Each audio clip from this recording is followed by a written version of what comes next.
During the Pune Yatra, Yamuna Devi, Dinatarani Devi, they came for several days. And how much they encouraged us to see all the enthusiasm for chanting and for dancing. And in their honor, because they are such great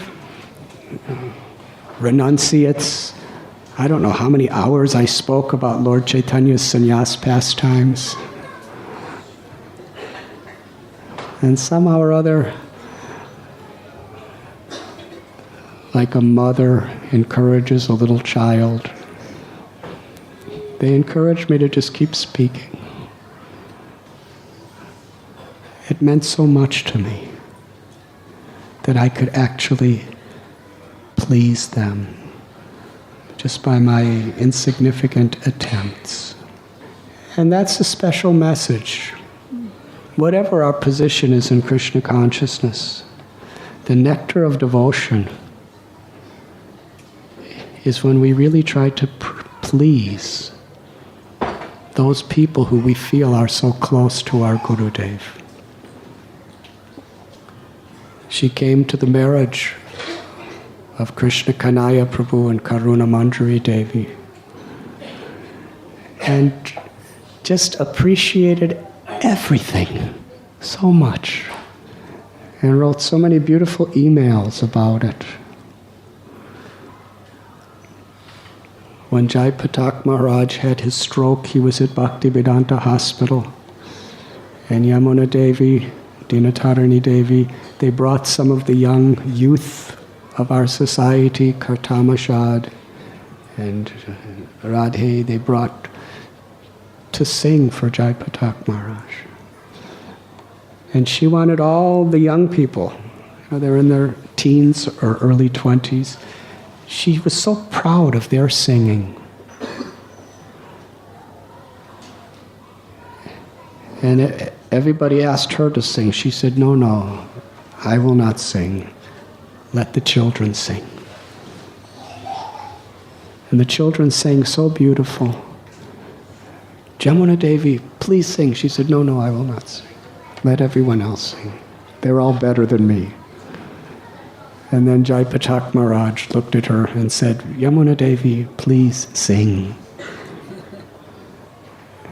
And for Maharaj's pleasure, she sang so wonderfully. And it just moved our hearts so much. Dwarkadish Prabhu and others talked about her recent stay at Bhaktivedanta Hospital. What a blessing, what an honor, what a privilege. This very year, she stayed with us for 3 months without going anywhere. And she would sometimes talk to me and tell me how she felt so uncomfortable because everyone wanted to serve her, and she does not like to be served. So she was very strongly trying to convince me to tell the devotees to not keep offering her services. Even though she was so sick, it would have been very, very difficult for her to do things by herself. But she never wanted to be in the center. She hated to be served, but she loved to serve. I prayed to Prabhupada and Krishna and give me the words. And I said, it's their greatest happiness to serve you. You're the closest thing that they've ever seen to personal service to Srila Prabhupada.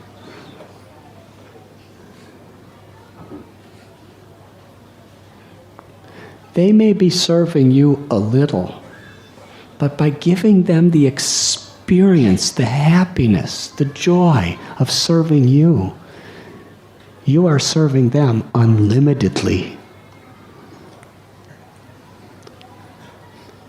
She surrendered to let everybody do everything for her. She said, I surrender.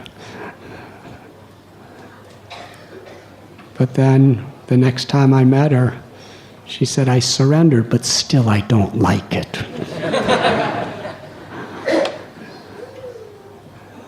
Again, such an example.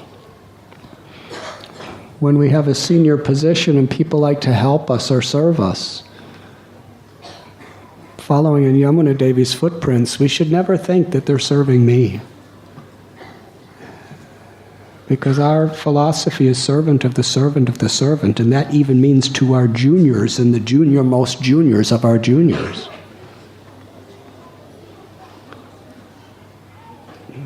That sometimes, according to our position, by allowing someone to serve me, it's my humble service to them, to encourage and inspire them. Because ultimately they're not serving me, they're serving Srila Prabhupada through me. They're serving Krishna through me. That's the consciousness that she taught. And that was the brilliant, effulgent nature of her personality in every aspect of her life. How deep. We heard how it was Radha Banbihari's appearance day. 10,000 miles away they were.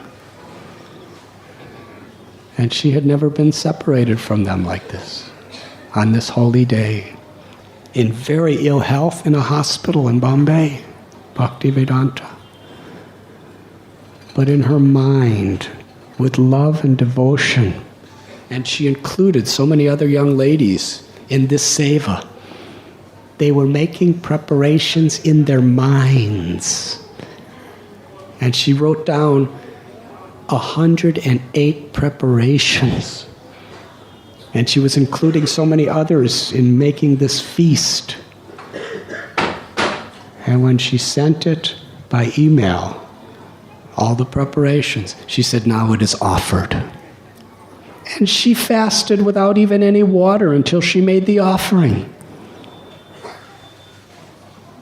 What an example of bhakti. Time, geography, nothing can be an impediment between us and Krishna, us and Prabhupada,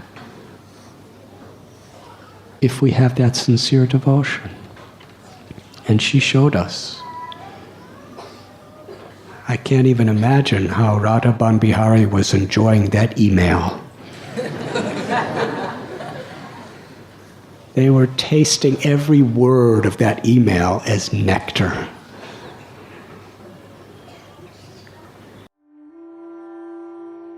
You were listening to Radhanath Swami on devotionalnectar.com.